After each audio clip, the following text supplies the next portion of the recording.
Hello guys, मेरा नाम है शाफी और आप लोगों का स्वागत करता हूं अपने इस यूट्यूब चैनल पर जिसका नाम बरेली इन्फोटेक है। आज की वीडियो में हम सीखने वाले हैं कि आप अपना नया वोटर आईडी घर बैठे मोबाइल से अप्लाई कैसे कर सकते हैं। तो चलिए वीडियो को शुरू करते हैं, लेकिन उससे पहले आपसे मेरी एक रिक्वेस्ट है कि आप लोग हमारी वीडियो को सपोर्ट करें और हमारे चैनल को सब्सक्राइब करें ताकि हमें मोटिवेशन मिले और हम आपके लिए और अच्छी अच्छी वीडियोस बना सकें। तो चलिए शुरू करते हैं। आप लोग इस वीडियो को लाइक और चैनल को सब्सक्राइब जरूर से करिए। और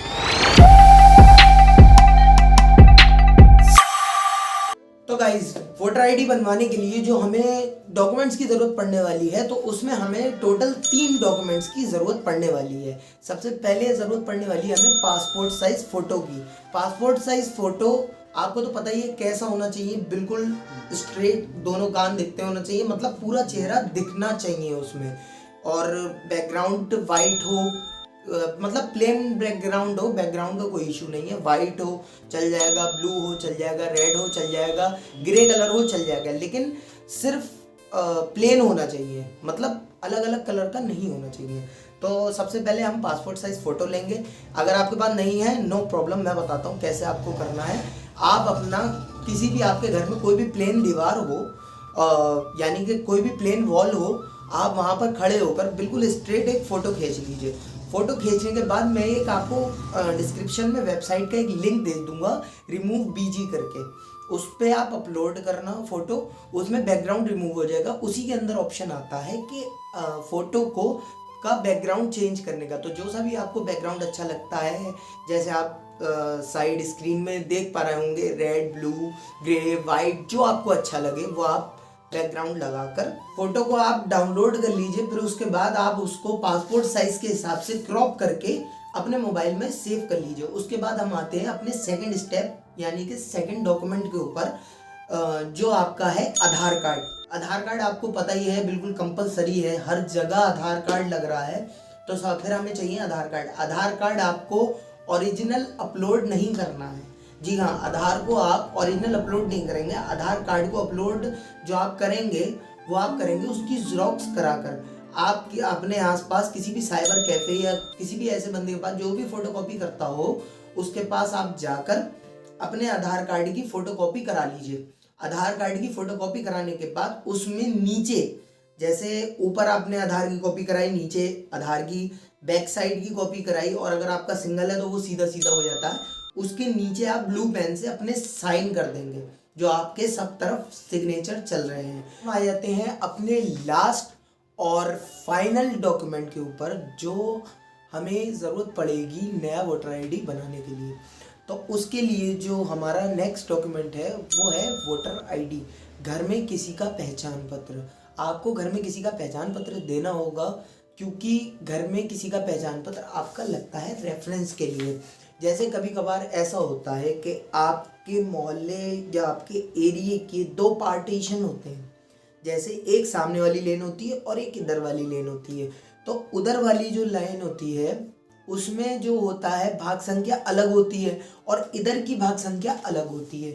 तो भाग संख्या चेंज ना हो जाए, इसलिए घर में किसी का पहचान पत्र मांगा जाता है। और अगर आपके घर में किसी का पहचान पत्र नहीं भी है तो आप टेंशन ना लें, अपने पड़ोसी में, आस पड़ोस में किसी का भी पहचान पत्र रेफरेंस के तौर पर ले लें, उससे आपका पहचान पत्र बन जाएगा। तो चलिए अब हम चलते हैं अपने मोबाइल स्क्रीन पर। अब मैं आपको फाइनल प्रोसेस बताता हूँ कि आपको किस तरीके से डॉक्यूमेंट अपलोड करने हैं, किस तरीके से आपको वोटर आईडी अप्लाई करना है। तो गाइस, अब हम आ गए अपने मोबाइल की स्क्रीन पर। सबसे पहले आपको गूगल क्रोम या गूगल का कोई भी ब्राउज़र ओपन कर लेना है। यहाँ पे आप डालेंगे nvsp.in, देख लीजिए nvsp.in। इसको आप सर्च कर दीजिए, आपके सामने इस टाइप का डैशबोर्ड आ जाएगा। 5 सेकंड आप वेट करें तो ये साइड आपकी रीडायरेक्ट हो जाएगी। फिर उसके बाद यहाँ पे एक ऑप्शन आ रहा है साइन अप का। साइन अप पे आप क्लिक करेंगे। साइन अप पे क्लिक करने के बाद यहाँ पे आपका ये मोबाइल नंबर मांगेगा। यहाँ पे ईमेल आईडी मांगे। ईमेल आईडी ऑप्शनल है, अगर डालना चाहें डाल दें, नहीं डालना चाहें कोई प्रॉब्लम नहीं है, कोई दिक्कत नहीं है।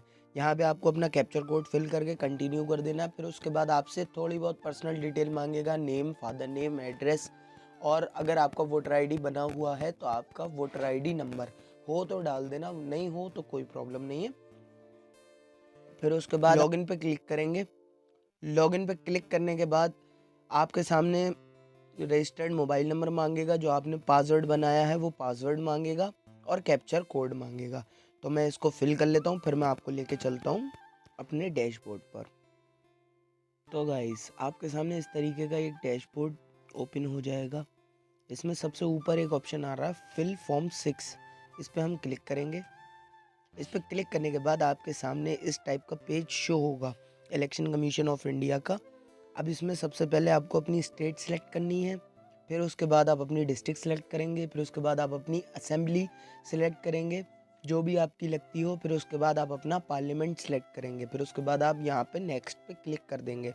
जैसे आपका नेम है और सरनेम है, जैसे मेरा नाम है शाफ़ी और सरनेम है शमसी, तो ऊपर मेरा शाफ़ी आ जाएगा, नीचे शमसी आ जाएगा। और अगर खाली मेरा नाम शाफ़ी है तो यहाँ पे मैं सिर्फ और सिर्फ शाफ़ी भर दूंगा, सरनेम में हमें कुछ नहीं भरना है। फिर उसके बाद हमने जो फ़ोटो क्रॉप किया था उसको हम यहाँ पर अपलोड कर देंगे, फिर उसके बाद हम नेक्स्ट पर क्लिक कर देंगे। फिर उसके यहाँ पे आपको अपने रिलेटिव का नाम डालना है।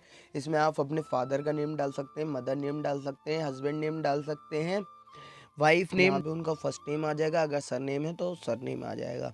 फिर उसके बाद हम नेक्स्ट पे क्लिक कर देंगे।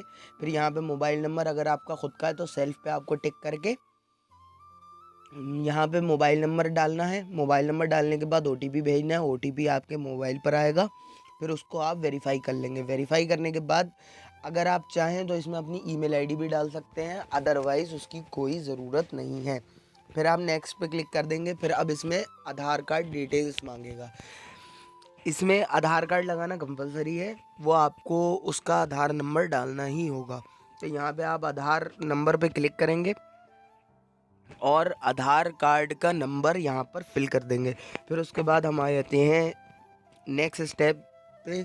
यहाँ पे आपको अपना जेंडर सेलेक्ट कर लेना है, मेल फीमेल आप जो भी हों वो आप सेलेक्ट करके नेक्स्ट पे क्लिक कर दीजिएगा। फिर उसके बाद आपकी डेट ऑफ बर्थ मांगेगा, ये आपकी डेट ऑफ बर्थ यहाँ पे डाल दीजिएगा।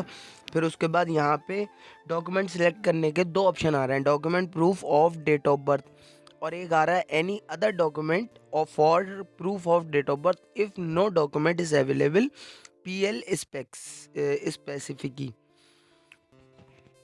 तो इसमें जो है हमें जो अपलोड करना है वो करना है पहले वाले में, document for proof of date of birth. यहाँ पे आधार कार्ड हम सिलेक्ट कर लेंगे और यहाँ पे जो आधार कार्ड की कॉपी पे आपने मतलब सेल्फ अटेस्ट करके रखी है, खुद के साइन करके रखे हैं अपनी कॉपी पर, उसको यहाँ पर आप अपलोड कर देंगे।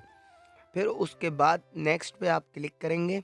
यहाँ पे अपना हाउस नंबर, यहाँ पे आपका एरिया मोहल्ला जो भी लगता हो वो भर देंगे। यहाँ पे आपका विलेज या टाउन जो भी लगता हो वो फिल कर देंगे। फिर आपका जो पोस्ट ऑफिस है वो फिल कर देंगे। फिर उसके बाद आप अपना पिन कोड डाल देंगे। फिर उसके बाद आप अपनी तहसील फिल करने के बाद स्टेट, डिस्ट्रिक्ट और स्टेट सिलेक्ट कर लेंगे। फिर उसके बाद इसमें भी वही 2 ऑप्शन आ रहे हैं, तो इसमें आपको ऊपर वाले पे क्लिक करके आधार कार्ड को सिलेक्ट करके अपलोड कर देना है। फिर उसके बाद आपको नेक्स्ट पर क्लिक कर देना है। अब इसमें नेक्स्ट ऑप्शन है category of disability if any optional. अगर आप डिसेबल हैं तो इसमें आप अपने प्रमाण पत्र देखकर, आप लोकोमोटिव में आते हो, विजुअल में आते हो, डीफ एंड डम में आते हो या अदर में आते हो, तो आप इसमें देखकर अपनी कैटेगरी सिलेक्ट करके अपलोड कर सकते हैं। अगर आप नहीं हैं किसी भी तरीके से डिसेबल, यानी कि किसी भी तरीके से आप विकलांग नहीं हैं, तो आप इस ऑप्शन को छोड़ दें। अगर हैं तो आप इसको फिल करें और यहाँ पर आप अपना सर्टिफिकेट अपलोड करें। फिर उसके बाद हम नेक्स्ट पे क्लिक कर देंगे। अब यहाँ पे मांगेगा फैमिली मेम्बर डिटेल। जो हमने आपसे कहा था कि आपको घर में किसी का या आस पड़ोस में किसी का पहचान पत्र अपने पास रखना है, अपनी उसकी कॉपी करके रखनी है, तो उसकी ज़रूरत आपको पड़ेगी। अब जिसका भी आपने लिया है उसका आपको यहाँ पे नेम फिल करना है, फुल नेम, जो भी उसका फुल नेम पहचान पत्र में पड़ा है उसका फुल नेम फिल करना है। फिर उसके बाद उससे आपका रिलेशन क्या है, जैसे आपके फादर हैं, मदर हैं, सिस्टर है या फिर भाई है, जो भी है वो आपको सिलेक्ट करना है। अगर उनमें से कोई नहीं, आस पड़ोस का कोई है, तो अदर में सिलेक्ट करके आपको नीचे उनका ईपिक नंबर यानी कि पहचान पत्र संख्या आपको इसमें डालनी है।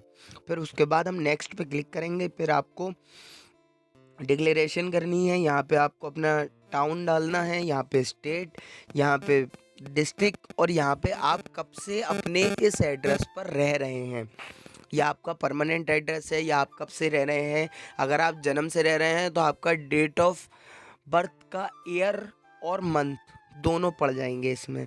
और अगर आपको अभी जल्दी में ही आपने शिफ्ट किया है तो इसमें आपका वो पड़ जाएगा। फिर उसके बाद हम नेक्स्ट पे क्लिक करेंगे। फिर उसके बाद आपको अपनी प्लेस भरनी है। फिर उसके बाद हम नेक्स्ट पे क्लिक करेंगे। फिर आपके सामने कैप्चर कोड शो होगा। इसमें आपको कैप्चर कोड सेम फिल करना है। फिर उसके बाद हम इसको सेव करेंगे। सेव करने के बाद हम इसको प्रीव्यू एंड सबमिट पर क्लिक करेंगे। आपका फॉर्म रेडी हो गया है। फिर आप फॉर्म को जब स्क्रॉल करेंगे थोड़ा सा, तो उसमें नीचे एक साइड प्रिंट का ऑप्शन आ रहा होगा, एक साइड फॉर्म सबमिट का ऑप्शन आ रहा होगा। पहले आप फॉर्म सबमिट करना, एक एक्नॉलेजमेंट नंबर जनरेट होगा। फिर आपके पास क्लिक हियर टू प्रिंट का एक ऑप्शन आएगा, तो आप वहाँ पर क्लिक करके अपना फॉर्म प्रिंट कर सकते हैं, और उसकी चाहें तो आप पीडीएफ भी डाउनलोड कर सकते हैं। तो गाइज, अगर आपको वीडियो थोड़ी सी भी हेल्पफुल लगी हो तो वीडियो को लाइक करके चैनल को कर लीजिएगा सब्सक्राइब इसी तरीके की वीडियोस के लिए, और आप हमें सपोर्ट कीजिए ताकि हम और इसी तरीके की अच्छी अच्छी वीडियोस बना सकें। धन्यवाद।